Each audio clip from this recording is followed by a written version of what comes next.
This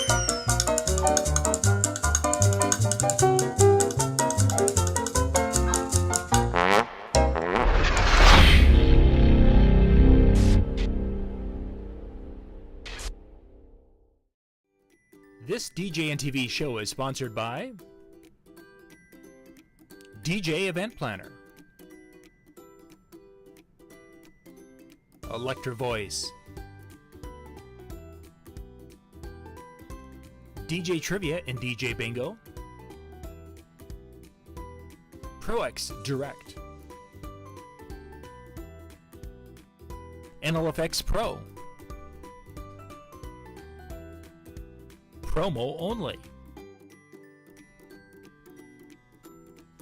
Odyssey Cases, Perfect Portals, JMOZ Lighting, Instant DJ Requests, and our DJNTV Insiders.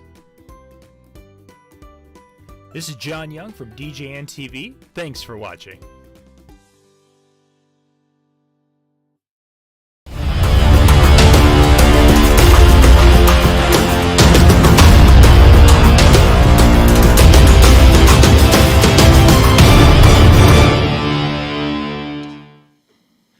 Good evening. Welcome to Monday night. Thank you so very much for taking time out of your night to join us. You know, sometimes I feel like I say that every week and some of you are like questioning, but seriously, we could not thank you enough for taking time to join us, because really without you, as three of us sit around and chatting, and well, we do that before the show. So we really need you during the show. Otherwise, it's just kind of weird. Yeah, I ask all the questions that I won't ask on air. You know, so you would get some very awkward questions. So thank goodness that you're here. Like if you take asking awkward questions, the blue color crayon and the yellow color crayon, and what happens? You got twice as much taste. Oh, they taste so good. Yummy. You mix them. A little glue chaser. Oh, crayons. I thought you said Skittles. Okay, yeah. Don't eat crayons. No, crayons are bad. So, gentlemen, tonight I wanted to dig into a little more of a serious topic. And this is something that I think is very prevalent within our industry, prevalent really across the world. But I think it's one of those things that it isn't talked about in our industry. And I think we get into the season where we have our smiley face in front of us, and then there's the real things that are going on in our life. And I wanted to kind of dig into that a little bit, to the idea of how depression and anxiety, but really we'll focus more kind of on that depression state, as that affects DJs as we get to the end of the wedding season, because most of our audience is wedding DJs, that this can be a difficult and for some people a scary time of the year that we're coming into. And I wanted to dig into that a little bit tonight. So this is going to be a heavy one. So just everybody kind of sit back. Not with the topics I have written down. Well, okay. So yeah. So there's MJ. And then when John and I are talking, just now yeah. I do want to, this is my disclaimer, is that I do feel that this is an important topic, even though that I'm going to be making jokes tonight, because I didn't come up with very many of them, but I always like to come up with these little crazy things to see how quickly I can make Dan shake his head. But I do believe this is important because it's way beyond just what we do for a living, having downtimes. I mean, there's a lot of stuff. I mean, parents with kids going back to school, jobs changing. There's a lot of things like that beyond just what we do for a living, but we are going to focus on what we do for a living. But I think this really can fit a lot of people in a lot of situations. One of the areas that a lot of people, and I've got family members who are affected by this, and I, to a point, have had some of this feeling, is this seasonal depression, which is generally happens to us in the northern climates, starts to kick in now that the days are getting shorter, less daylight out there, gets dark earlier, and the dark oppressive nights seem to go on forever type of a situation. And that's been one of those areas that, especially in Minnesota, when it gets super cold in the winter and you don't go outside because of that, and you're just kind of stuck inside. You've heard that phrase, that they're going, they've got cabin fever. Part of those are all kind of part of that idea of that seasonal depression. And guys, I really wanted to kind of look at that's kind of starting out is as mobile DJs, some of the things that change at this time of the year, specifically some of our routines, some of the things that we've been doing, some of our situations change, and kind of looking at some of those, because I think people kind of overlook. They look at the seasonal, oh, days are getting shorter. I've got, the Christmas blues, whatever it is. But I think there's a lot of things that happen our DJ businesses at this time of the year that start to kind of get us into that funky state. Yeah, Absolutely. stupid wedding DJs aren't doing weddings, and they're going to the bars and clubs and saying, "I'll do it for half whatever he's doing it." Okay, let's just pick that up right there.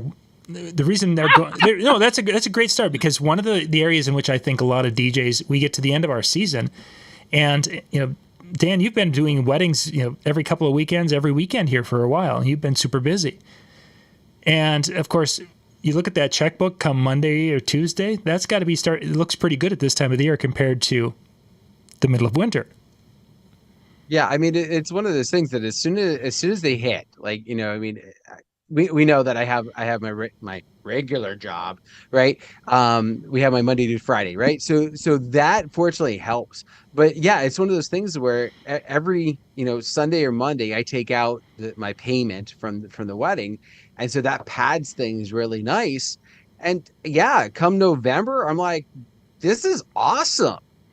And then come December, like, that's not coming out anymore. So, and then January, when I'm paying for all the holiday bills, it really isn't getting put in there as much. So yeah, there's a huge drop off just in how that's coming in. And then for those of you that this is DJing is your full-time 100%, you really got to budget yourself in advance, because otherwise, not only are you not putting more in, but you're gradually dwindling down what you have stored up. And that's actually one of the sides that I always hate about this time of the year is that, okay, so you've got your money set aside. That's going to be that November, December, January, February type money that you've got to be ready to live off. Okay, I get that. But you always hate to be touching it. It's like, it's like, let's just say the number is $5,000 it takes me to go through those months. I've got that $5,000 sitting in the bank, and it's like, yay. But it's so great in the August, I can put more money into the bank, and boy, oh boy, and then it's like, oh, I don't want to touch that. And just that idea of having to go and start touching and pulling that budgeted money, even though it's been budgeted and you plan for it and it's there, it's still, there's a part of your person that just, it just hurts. I leave it. I want it to grow and be prosper.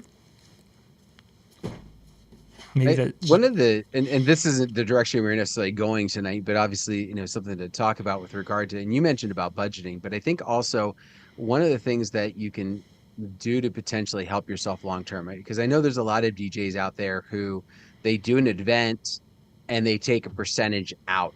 Like every time I do an event, I pay myself 75%, we'll say, and that's kind of the similar the path that I do. So that money comes out and it goes into my savings.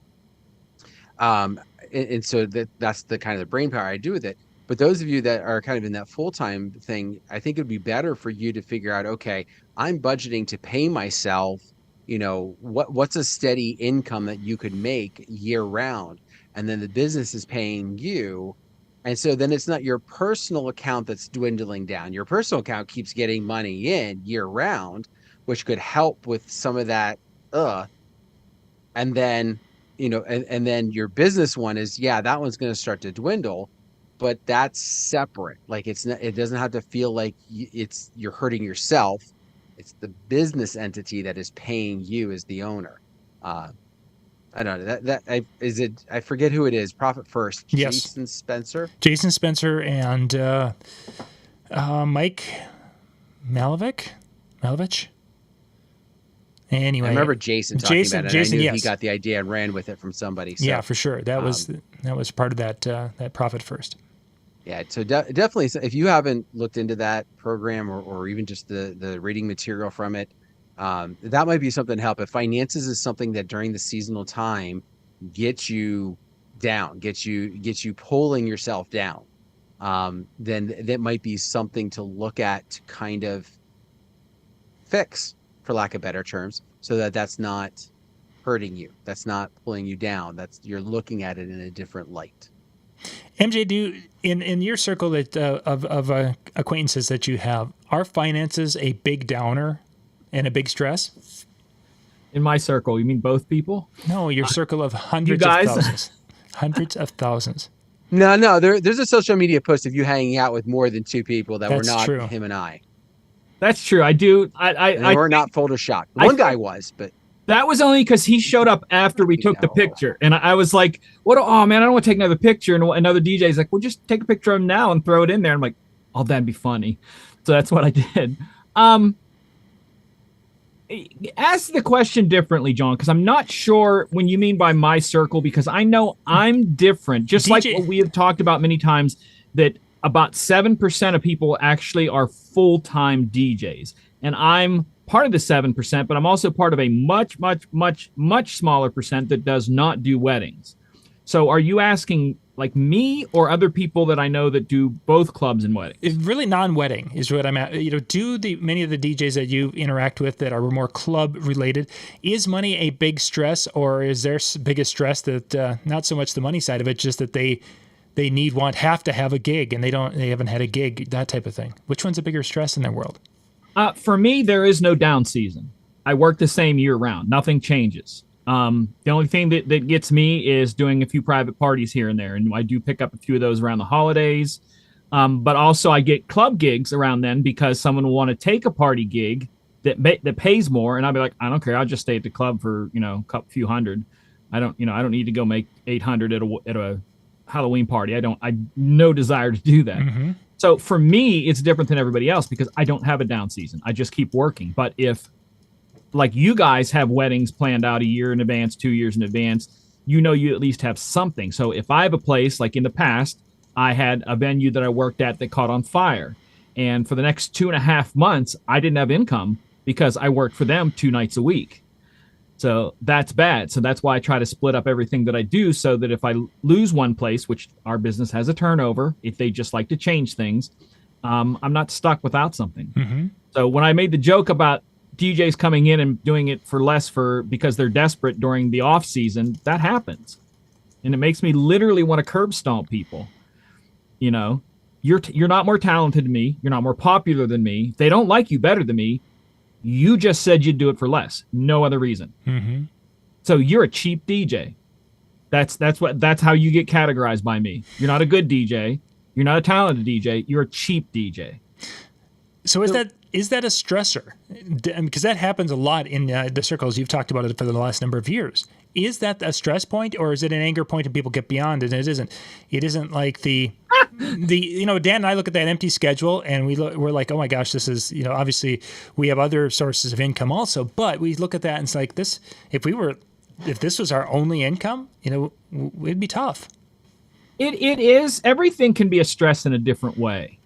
I look at mine in some parts that I can't plan a weekend off because I have to work those weekends. So you guys might go, well, I can do a wedding this weekend, skip next weekend, do a wedding following weekend. If I don't DJ this weekend, I'm losing, 1/4 of the month's pay, instantly. So you do have to plan around things. I think it gets to people because everybody, like Dan said, they count on the money being there and not looking at it as being extra on top of a day job. So when it's gone, they're hurting instead of just not thriving as well. So okay. I try to look at things as going, I know what I can live off of. If I can make a little more than that, great. But if I can't, I know that I've kept what I need to pay out low. And if I lose something, I'm not dead in the water. I can do something else. I can help out a friend's business for a day and make up what I lost at that, or go open for somebody and make half of that, or just 1,000 different things. But anybody with any job, I think it's stressful. For me, it comes down to when businesses get new managers. Sure. That's when you start to stress. Are they going to clean house? Are they going to start over? What are they going to do? Do they have a favorite DJ? Because again, it doesn't always come down to the most talented. If they have somebody they like, they're going to bring them in just because they like them, not because they're better than you. Does that make any sense? Did I even answer the question? Does. You did. Yeah. One thought that I wondered, because oftentimes we see throughout the summer months, spring, summer, early fall, And you've even posted some pictures of yourself being on like outside type of pieces to the venues that you play at, right? They've had you out in the outside bar or whatever. As it gets cold, obviously, I would assume, maybe incorrectly, that most of those places stop doing those spots. Does that, and again, maybe within like the circle, or at least the people you know, does that create a problem? Because now, listen, they have me when I'm there from April through October, but now they don't have that spot and they don't have a spot for me. So I'm now, now you have your off season as a result. I don't have many of them, but I have one that is coming up, and I think this Friday is my last day, because next month they stop the outdoor for there. They've already stopped the Saturday ones. They're only doing the Friday ones till next October, and it does stop. But for me, what it does is cut my nightly pay in half, because I was spending half my night out there, so it cuts it in half. And there are other DJs that they bring in and out all the time that now there is less spots for more DJs, so you get less shifts. Sure. If you want to say it in job wise. So they would split up 2 places between 8 DJs. That's, quite a bit. But if they split up 4 spots for 8 DJs, that's where it kind of changes. But and you've talked about how you put yourself in a good position, but the other, we'll call them coworkers, colleagues that are in, have they started to look at kind of like those months and go, listen, but that you work that networking a little harder to try and compensate? I already did it for the one casino, because I know I get a lot more summer spots there, because the guys and girls who DJ there do a lot of weddings. And I know as their wedding season gets over, they go back to their regular shifts, and I get a few here or there. So I've already started trying to network and do stuff. Nothing's really come up, but like I said, that I've been working on other stuff that we were talking about before the show. As I develop stuff, I want to have some stuff in plan that helps out with that has nothing to do with that. So like I've been a firm believer from the beginning, don't have all your eggs in one basket. Don't ever. It's easier. It's simpler, but you drop one basket, you're done. And I think that's a great advice for not only the financial side of it, but I think for, in essence, keeping your mind active and busy, because we get into this fall season, and there is a booking for back to wedding DJs. There is a booking season in the fall. Right now, we're taking calls and messages, whatever.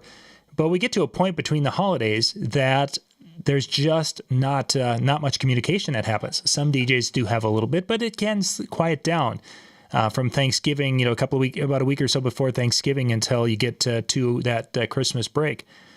And these are the times where, if you're diversified in what you're doing, this might be a time to work on something, whether it's part of your business or work on your next business idea or whatever. But having that diversity not only helps your income, but to try to keep that income more consistent, it also keeps you busy during those the beginning of the cold winter season, where it can, if you have too much time on your hands, sometimes we can think ourselves into some pretty dark places.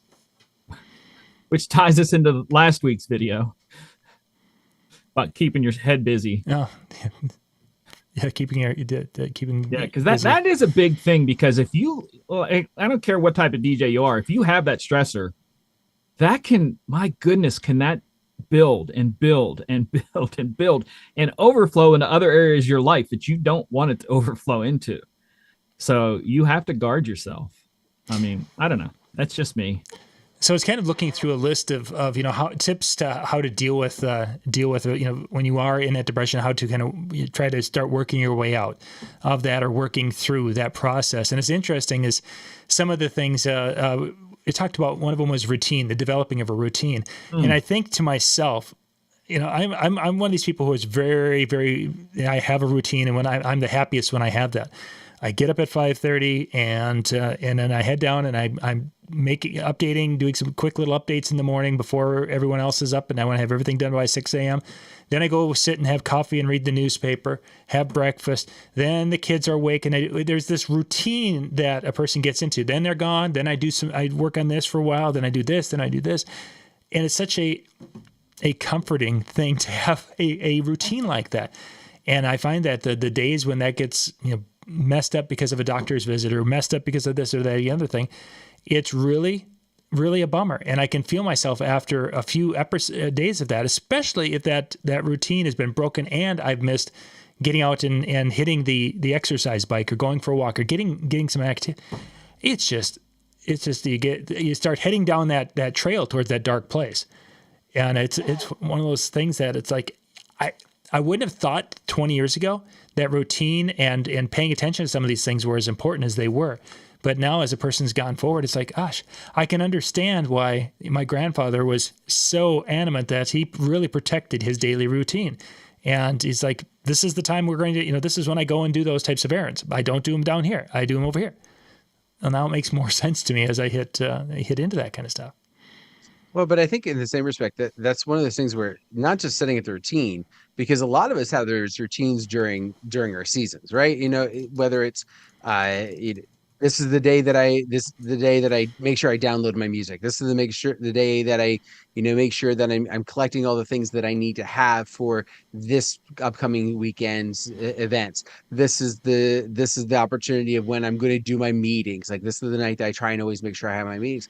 And so you have all of those in that set routine, and then you get into a season where you're not working, and suddenly it's like I don't have to prepare. Now, maybe you're still going to download your music, hopefully, and stay up on that, because otherwise that becomes a nightmare when it finally kicks in. But you suddenly have all these things that you would normally do, and they're gone. And it becomes very restless. Like that's, I think, one of the things that I always struggle with when my season finally ends. And I really don't take too much like through December. I'm not a big corporate party type of person. So December gets to the point where it's cold. I don't really want to be outside. The kids aren't doing sports, and I don't have events. And suddenly it's a Saturday, and I'm going, oh my gosh, where should I be? What should I do? What's going on? And I have this like restless energy, and even throughout the week, somewhat I have a restless energy, and I just don't know what to do. And it almost drives me nuts. Drives my family completely nuts, but it drives me a little bit nuts trying to figure that out. So one of the things that you could try and do, and this is something I'm not successful with at all, is figure out what is going to, for lack of better terms, replace that schedule, replace that agenda, that discipline that you have going throughout your season, and put that into the context of what you can and want to do during those off-season months. Whether that's, I'm gonna, on the night that I would normally get my music ready for this weekend, I'm gonna go through and I'm gonna clean up one folder of music. Or, I'm gonna maybe you only have one folder. I'm gonna finally start tagging my music. You're gonna finally listen to MJ and start tagging your music. Something like that, to be able to help yourself out and not have that downtime. The other thing that I would kind of encourage is, if you don't have that exercise routine, think about some of you, how much walking and working that you're doing on an event day. Like I know my watch is goes off the charts on Saturdays for amount of time that I walk compared to throughout the week. Oh, yeah. Even when I am active, even when I'm working out, like weekends are, don't let that falter. Find some sort of activity that's going to keep that going, or you're going to find yourself even kind of sinking lower into that activity level and that lack of being able to be outside as much. I think that's why I did so well during 2020, is because my life didn't change much. Mm-hmm. I still got up he got up at 5:30. I got up at 12:30 every day, just to make sure that I was.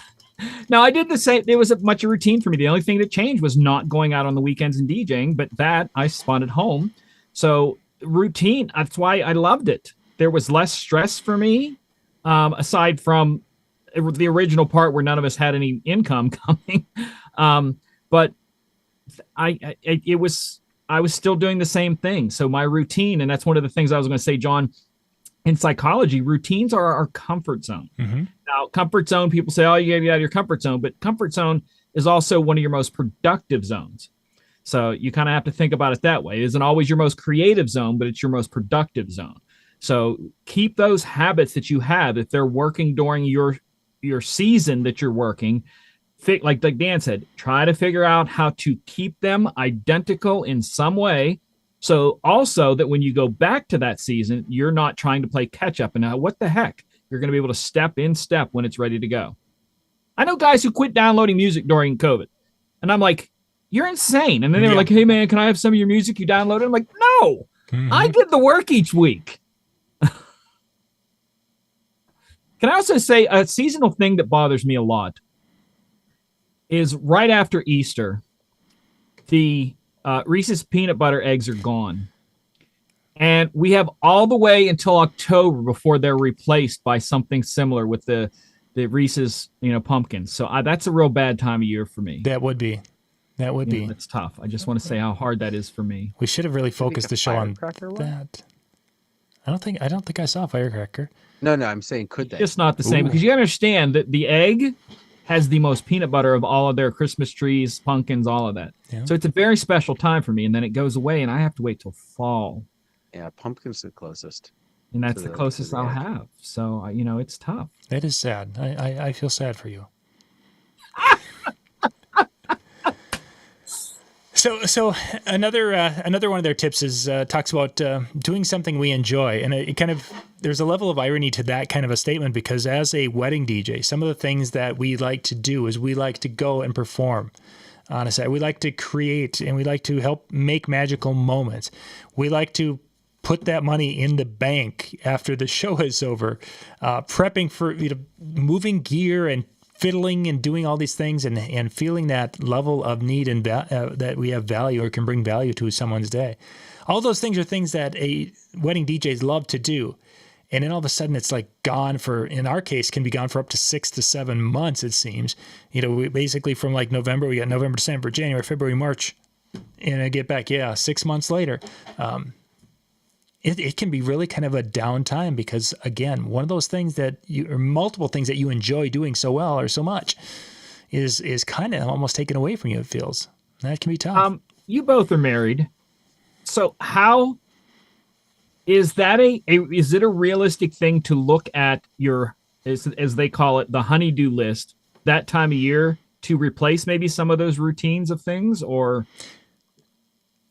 It becomes a motive. Projects that? Say there's a couple of projects on there. The thing that I have found from my personal experience has been, you can see the project, it's right there. And you might even come off your season and I'm going to jump in and you start it. But the motivation to continue it and to finish it or to even start on some of those things can be really, really tough. And again, as a person is kind of slides into that darker place where you're like, man, I just don't feel up to it today. I can't wrap my head around it. It's looking way too complicated. Oh my gosh, I'm gonna have to bring a ladder from the garage. Oh, I don't think I can handle that today. There's all these things that just kind of come together at these ugly times, and it's on paper, it's like, oh yes, you should be able to do a ding boom. I mean, This is a typical spring with us in our household is that we get in it. It's like, okay, summer's coming. We're going to get outside and we're going to do this. We're going to build that. We're going to go clean those. We're going to shave those and we're going to fix this. And so you got this list of things that you think you can do all summer. And then the reality becomes of summer is that we get to the end of it and it's like, okay, we had 14 things on the list and we've gotten half of one done. And it's just, and it gets kind of, Nicholas was like, I thought we were going to go fishing or we should have gone fishing more this summer. And it's like, it's just one of those things. It just didn't, for any number of reasons, didn't happen. So I don't know, making lists in situations like that on paper sounds great. In reality can be tough. And then it can bite you in the butt sometimes by looking at that list and saying, oh my gosh, I haven't done a thing.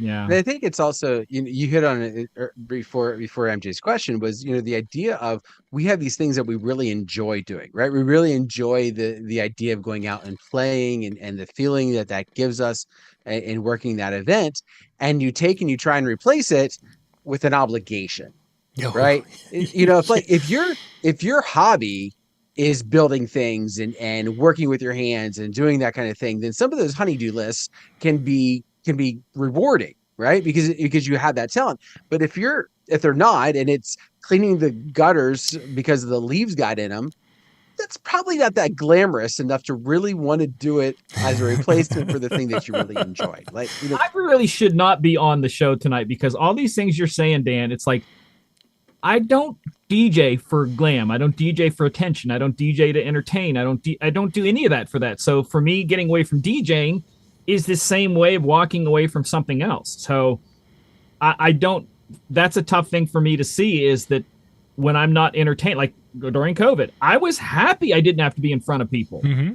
That made me happy, like legitimately dancing around the house happy. But you did mention that you were still playing at home. And that was miserable. It was absolutely miserable. okay. I did it so that I kept in practice and that I kept pushing myself. So when I came back from it, I didn't have a lull in me being able to be in front of people. Gotcha. Okay. It was not fun. Never was it fun. Okay. It was Well, good then practice. scratch the idea I was going to say. Yeah. I want to throw something in real quick. Go ahead. Because mine has to do with something with John a little bit ago. So go ahead, Dan. Okay.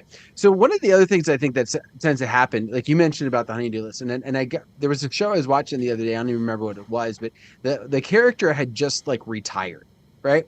And when they retired, they had this to-do list, right? It had like King 8 things Friday. on them. King Friday. What was that? It was probably No, King it wasn't Friday. it. But anyway, and they started at like 8:00 in the morning. They you see the guy look at the clock. It's 8:00. Then he starts doing all the things, like he fixes his banister and he does all these things around the house. And then all of a sudden he finishes and he looks at the clock and it's 9:00. Right. So like, I think that's sometimes what the other side of this is. Like we have this idea of what we're going to do and we have kind of our routines and we're like, okay. And you bang out the honeydew list or whatever you want to call it, the to-do list that you've got. And then it's like, okay, now what? Like, there's always projects to do. Don't get me wrong. There's always things to do that we can work on, I'm sure. But it's one of those things where, when you think about having that routine, finally you had a free moment. So you're used to like going through your stuff fast because you don't have the spare time. Now you did. Now you finished it. And now you go, okay, there went that idea. Interesting.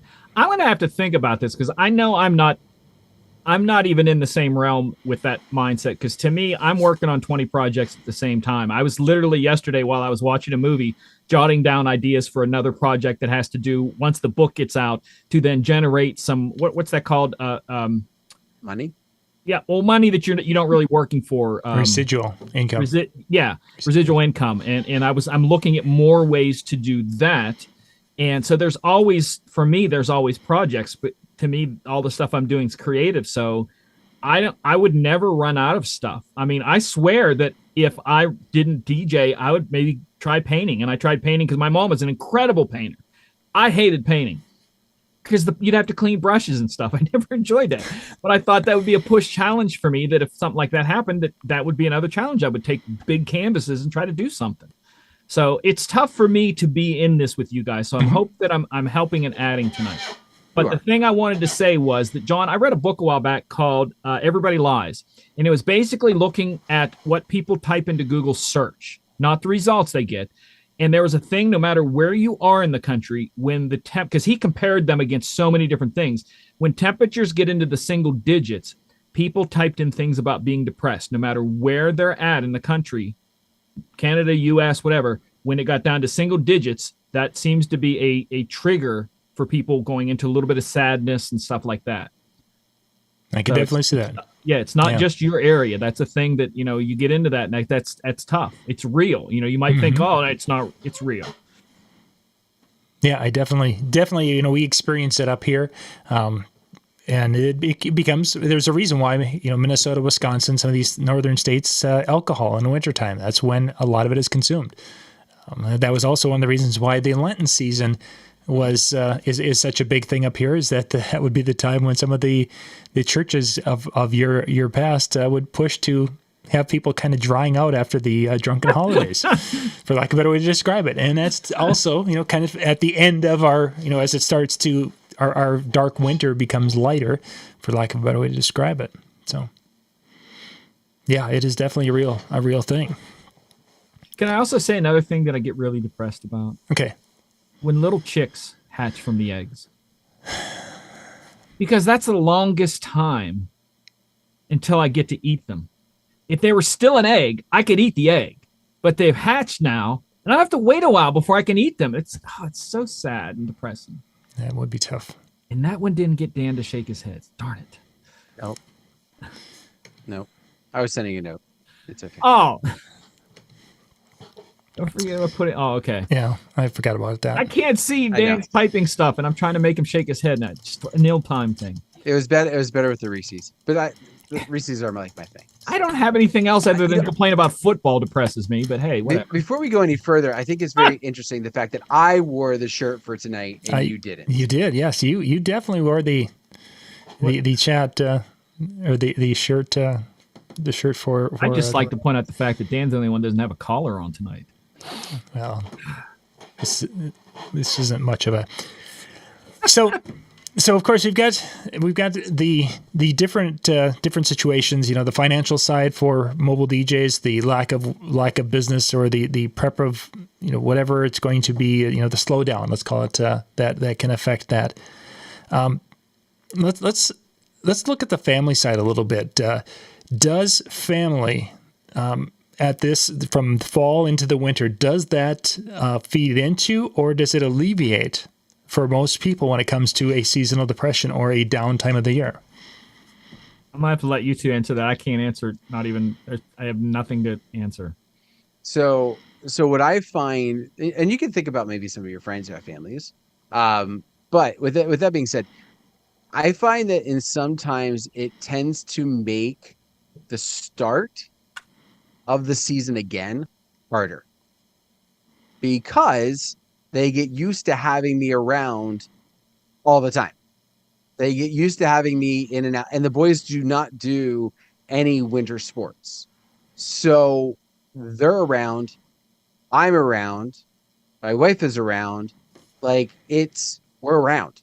And so they get very used to that. Now, it does, hate to say this, but whatever, they don't watch us.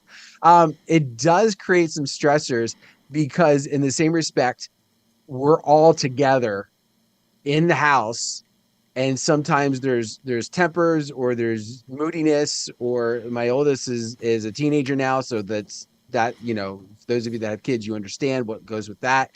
And so that kind of tenseness sometimes bubbles over throughout the holidays, just because we're not going in 20 different directions and just on adrenaline to make it through the week.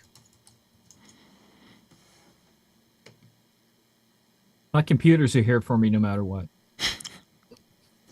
What about you, John? Because in the same respect, like when you have 35 kids at home. That is, you went a little different direction, but I could definitely see that. Dan, and I think, Dan, did you ever think about that if he was a sports team, there's a point where he'd have to cut somebody? Yeah, there is that. Basketball team, someone's going to be riding the bench. I could definitely see, and you mentioned that, everyone's home, and that's been a kind of a double-edged sword in our household, because say around the holidays specifically, because I think the holidays are a huge stressor for everyone except MJ. They're stressing, but different. Yeah, we get our kids come back home, and we have expectations, or we have hopes of achieving or doing said things. And it's one of those things that the holidays, and even a time when the kids are all home like that, there's the expectation, okay, so this winter the kids are going to be home, and we're going to watch this, to do this, we're going to put puzzles together, we're going to be playing family board game night, we're going to have all these things that we're going to be so great at, because we're all going to be home and do this.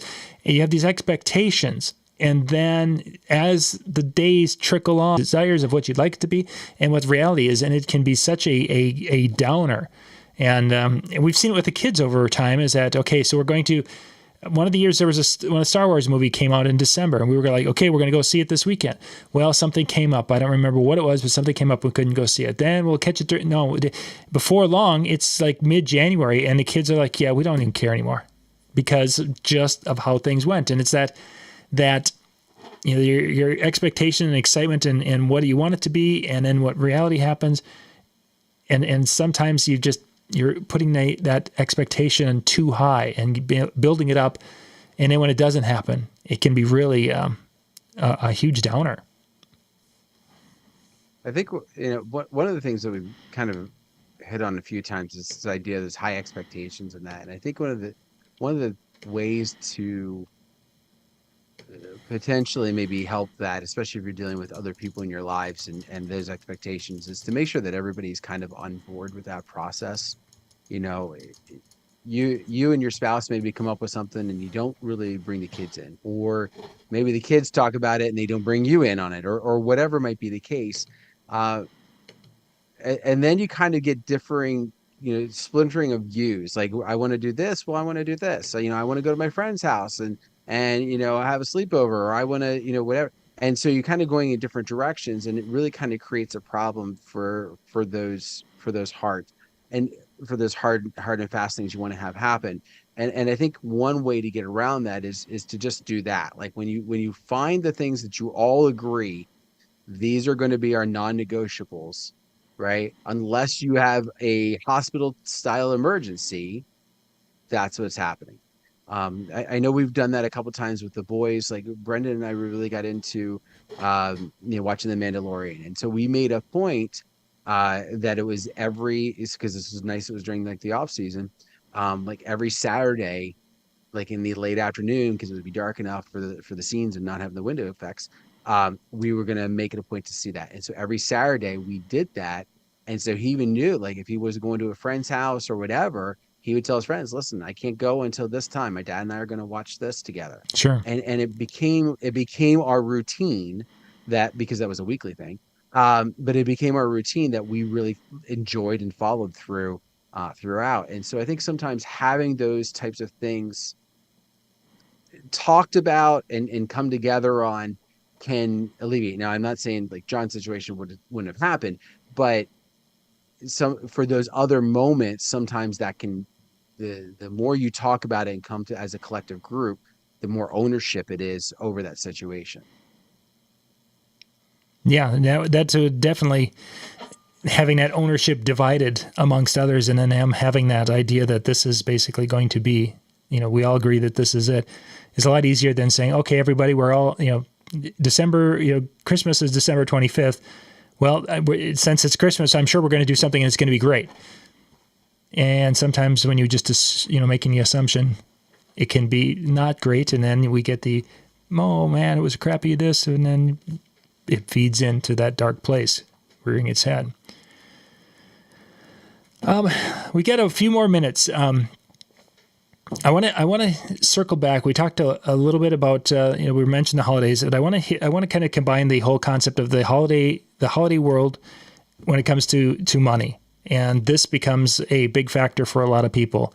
We've talked about, of course, as you get to the end of the season, if you haven't budgeted, the checkbook might be looking a little peaked, and then we get into this season of giving, which is can be kind of stressful when it comes to the finances side of it. How have you, Dan, you've got kids and family. How have you guys handled that to make it so that the money side of it isn't as stressful and downer, as much of a downer as it could be? One of the things that we did a long time ago for our finances is we made sure that we always had the money before we bought anything. We use our credit cards. We use our credit cards like crazy. I mean, I think most people do. But before we ever plan on what we're going to buy, or before we ever buy it, I should say, we make sure that the money's there. And that goes true for anything we buy for the holidays, for whether it be for our kids or godchildren and things like that. So we've always made it a point to kind of really hone in on that. So when the bills come, yeah, it's still a little bit of a sticker shock, but it's nothing we can't deal with. Because kind of like the budgeting idea, I already know it's taken care of. I already know that I can pay for that. And if I couldn't, I'm sorry, you're not getting. Sometimes I'm cheap. You're not getting like the latest, greatest, video game system just because you want it, right? Because the other one that you have works well and still is relevant and still works and everything else. So that's the other thing, is we also try and make sure that we instill the money that we spend on those types of things are things that they would appreciate. Sure. and get the most use out of long term. MJ, you're obviously going to be coming at a little bit different perspective, but still, you get into those holiday seasons, and there's different. You see things that you're like, "Ooh, I could use that." How do you, still buy these little things that occasionally pop up that you're interested in, and still keeping your budgets and things from going crazy? See, here again, I shouldn't even be on the show tonight. My life doesn't change other than the fact I don't like the holidays because there are more people out. So if I have to go to the grocery store, which is a normal thing for me, more people are out doing things, getting ready for parties, out shopping for stuff. It just makes life harder. So my finances, my family, my everything, nothing changes for me. Like literally nothing changes aside from human beings being more annoying because there's more of them out there. There's more of them coming to visit people in my neighborhood and parking on the street. There's more people out at the grocery store, the gas station, Walmart. It's miserable for me. So I hate the holidays because of the holidays. So like from now until January, it's miserable for me. Actually, because of the city I live in, and I know I shouldn't rant like this, but I'm going to. Just keep talking. That's John. But they're popping right up in front of your face. I can't, Sorry. But with this season with football, it's miserable because people go bananas over sports. Sure. And like literally, if you dare say, no, I'm not interested, they will literally throw stuff at your head. So I like this season because it gets darker sooner and people aren't outside making noise. So you might get depressed because it's getting darker sooner. I'm happy because people are not mowing their grass at 9:00 at night. It's quieter. I literally have mental peace hours earlier in the day in the wintertime. So I don't have to sit here and then hear whatever's going on at 8:00 at night. 5:00, everybody's in. I'm happy. When it comes to family, my family rarely ever even gets together at all. So, I send a Facebook message, they send a Facebook message, and that's about it for the season until, it's after that. But holidays stress me because I have to go out and DJ around the holidays. That's miserable because there's 10,000 people out and they're all like in this goofy mood, half drunk. And I know this is going to make me lose jobs. I know it is. No one's going to like me after this show. See, so I tell you that if I express my feelings like I am right now, I'm not the norm. And I know that, but it's just absolutely miserable for me simply because of all those things that other people look forward to. Financially, it's the same. I don't buy gifts. Nobody buys gifts for me. Simple as that. Nothing changes. If I want something, I either save up for it or whatever. I don't have a credit card. I haven't had a credit card in like 20 years. So pay cash, sell something else, work an extra gig where I have to play country music, take that money and then buy what I want. We need to put, I got Dan to shake his head. Yeah. There we go. There you go. We need to put like a witness protection over your when you're talking, just so it doesn't cost you anything. I hope that I didn't tick anybody off, and I hope I definitely didn't chase you away from this show. I'm still me. Everybody struggles with stuff. I always say that my thing might not be as big as your thing is to you. I mean, my thing might not be big to you like your thing is to you, but your thing might not seem big to me. But my thing is as big to me as your thing is as big to you. So I could handle what you're doing and going, that's not a problem. But to you, it's tough. And you could look at me and go, that's not a problem. But to me, it's tough. All we have to understand is we understand what tough times are like, what hard times are like. You don't have to understand what someone's going through. You just have to know what going through something feels like. So I do feel for you guys in these seasons and these things, and I do understand, but in a different way. I have built a life that I always say this. I've built a life that I don't need to take a vacation from. And that's why I don't think I want to retire, because I just want to keep doing what I'm doing. I want to earn a living and just keep doing. If I hit Social Security and hit my retirement money and don't have to work, I don't think I'm going to change a thing just because I like what I'm doing. Sure. What'd you say, Dan? I said even though going out is stressful. Yeah, I would probably, go out less, but I don't know. I still force myself to go out all the time. I didn't mean going out for fun. You talked to, anyway. What? Earlier in the show, you mentioned that playing out sometimes can be stressful. Yes. Right? Yeah. So, but yet that's something you would never choose to retire from.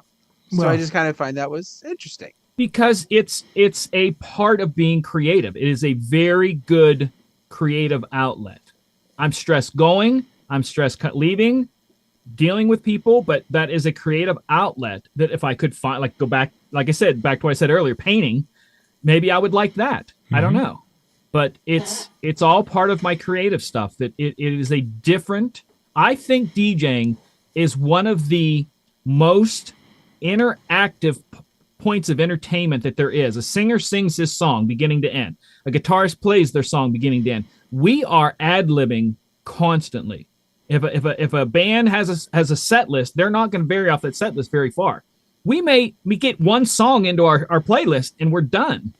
So it's a very on the fly creative thing with people right there. So that's fun in a way. That's what I find fun about DJing. I'm so sorry, everyone. No, I'll good. promise not to be on the show next week. Oh, stop. Actually, you won't be, but that's a different story. Yeah. Tell them. No, wait, you are. What am I talking about? Yeah, oh, crap, I am. You're anchoring Dang it. it. Yeah, you're anchoring it next week. And I'm going to be DJing Wednesday night with the virtual DJ show. So you have to come questions because I have a good topic that you're going to want to tune in. Excellent. Wednesday night, 9 p.m. right here on Disc Jockey News. Dun, dun, dun. So I got, if you don't mind, John, let's the one that I did want to bring up that I think was interesting that we didn't really talk about is, and again, this is more the weddings thing. So MJ just kind of hang out and go, okay, whatever.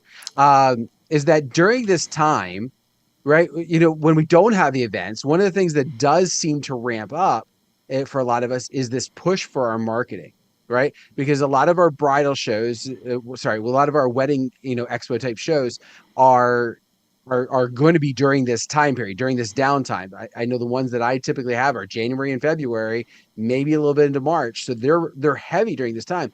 So there's a lot of like push, like buy me. And the other thing that comes from that is when they go no, that, it's not an ego thing, right? It's just, but it's a rejection, right? And you may not have been a perfect match for them, but because they told you no, there's a little hit to how you're feeling maybe about the day. Now, again, if it's a day that you're going to get, right? You're going to have that filled next year, then you probably wouldn't worry as much. But it's still just that initial no. It's like, and the more you get of those, because everybody gets engaged during the holidays, it feels like, that they're all reaching out to you in January, and it's suddenly like, oh my gosh, that is another thing I think for me when I start thinking about it. That's another piece that pulls me down sometimes, is just that no, or the ghosting that often happens, Sure. And then you really don't know, because then you don't even have closure, and then you're just like stewing over it. Everything you're saying, Dan, I know is business oriented, but holy crap, it's resonating in relationships to me. There is that too. No, they just Ghosting me, rejecting me, had a date, got canceled. The only thing I didn't mention the only thing I mentioned that doesn't fit is engaged during the holidays. It may because you're standing there by yourself watching everybody get engaged. Yeah, there is that.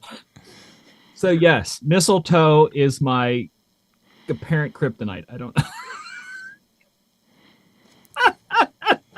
See, this is where I think that I do good with not enjoying the holidays and stuff, is that I am able to laugh at it.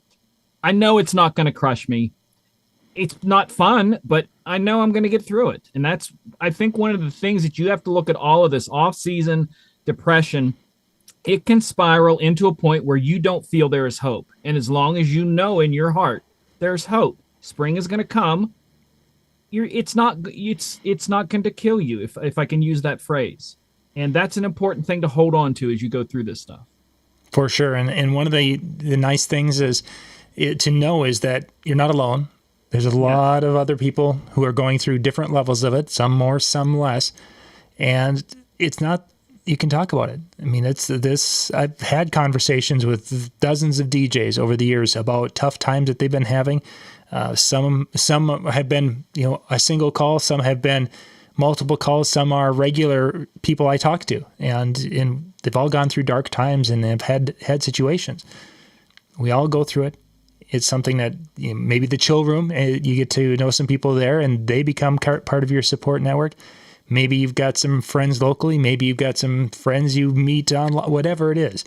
But this isn't something that you can just hold inside and hope it just doesn't happen. It will happen. You just have to reach out and accept that hand once in a while from someone else who can, if nothing else, they're an ear to listen to you and let you know that somebody cares, which can make all the difference at the right time. Or you can just watch one of my videos and go, holy crap, dang, I'm glad I'm not him. At least I'm not him. Or you can put another head shake. Woohoo! You can put on your favorite Huey Lewis album right there. I was waiting for that. Something the whole night. The other night I went to the casino to DJ and I'm setting up and they're playing Huey Lewis through the system. But while I'm setting up, I'm going, I should video this and send it to him. Like, nah, he'd enjoy that too much. You should have. And you should have. The throngs of people who all of a sudden broke out and danced, it was probably like a flash mob just happened. Yeah, that's what happens when you play Huey Lewis. That's what happened. I mean, everywhere as far as the eye can see, people jamming to Huey. Yeah, jamming. So tomorrow night, Tuesday night with Ben Stowe. If my football game that I'm going to tomorrow with my boys is overtime, we're going to be doing question and answer time at 9:00 Eastern. If I'm a little late, then we'll maybe start a little late. But 9:00 Eastern tomorrow night is question and answer night with Ben Stowe. Are any questions out there? You can throw those in the chat, and we will be digging into a variety of them tomorrow night. Then we've got the music show at djntv.com/chill tomorrow with Brian J. and Howie. And then Wednesday, MJ will be back with his virtual DJ show, and that will be at 9:00 Eastern. So you guys can watch out for that also. Next week's our virtual training night, we've got some people sharing some songs. We were looking for some left turn type songs, 3 songs that would be something that you play that most people don't expect. And if you've got a couple of songs you'd like to kind of do a little video, reach out to Dan or myself and we'll get you on next week's show, because most people have been recording like a little snippet of their 3 songs. But just reach out to Dan or I via social media there and we can get you hooked up, because we're looking to have a lot of different voices kind of sharing next week. And then MJ is going to be kind of starting us out on some tips for mixing and going into some of the very, very basics for those who really haven't thought too much about, should I up my game? Well, we're going to have MJ kind of get us started and give us a taste of it. So we have something that we could start working on during this upcoming off season. So you could add some new skills going into 2023. I think that's it, guys. Dan? All right. So don't forget, Hanging with Howie coming up next, djntv.com/chill. Have yourself a wonderful, wonderful night. Take some of these tips that we've thrown at you. Take some plans now. Prepare so that you don't have some of that down feeling if you do end up having a down season of, November, December, January, etc. So have yourself a great night. We'll see you next time. Everybody.